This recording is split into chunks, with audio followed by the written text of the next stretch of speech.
Hi students, sorry I'm not here today. I'm not feeling well. I'm taking the day off to get better and be back with you tomorrow. So at this point, if you're watching the video, you and the sub should have gone over different levels of questioning. So I want to kind of go over this questioning part of the final project with you. So you should be looking at the front page of your final packet. And so when you're done with the paragraph, you are going to be creating 5 open-ended questions that you're going to be asking your partner's character. Okay, so these are questions that you're focused at asking that particular character.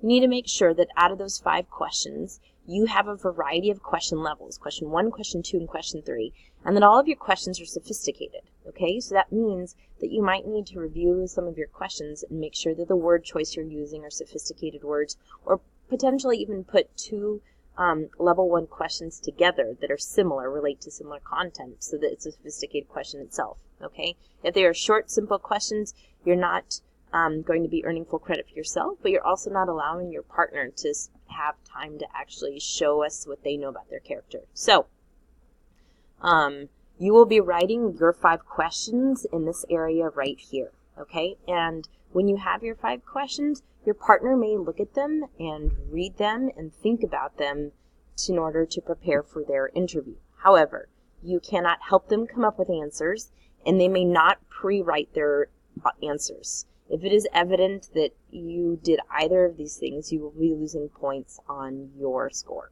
Okay? So let's kind of review the different levels of questioning. So level 1 can be found directly in the text. Like you could put your finger on it. The answer is right there. So for a question like, how old are you? Like if you're talking to Scout, right?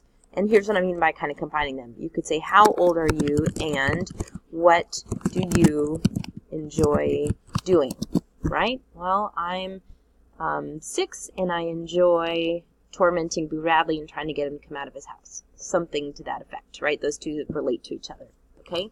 So you should take a look. That could be another question here.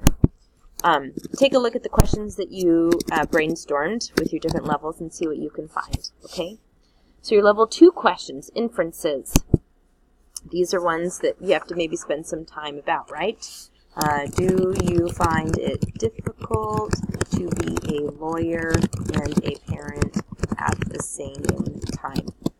We can infer what Atticus might think on this based on the evidence that we've seen, right? But we can't actually put our finger on this answer. We can inference it. That's what makes it a level 2 question. We can still get the information out of the text. This is a sophisticated question. This would be a good one to use if somebody was doing this and if it wasn't given to you. So you can't use this question because I created it, not you. And then another question might be for level 3, answers that go beyond the text, make you think. How will the Tom Robinson case affect future cases in makeup? We don't know the answer to that, and that's what makes it a level 3 question. The person, if you were to ask that type of question, they have to think about what happened in the novel and what kind of potential it has in the future. Okay, so what you brainstormed here as a class was practicing different question types. You need to take this practice and come up with 5 questions of your own here. Yes, you may use some of those practice questions and reformat them to make them yours, but you need to come up with 5 questions on your own, please, related to the character that your partner is portraying. All right? Okay, good luck. I will see you tomorrow if you have any questions.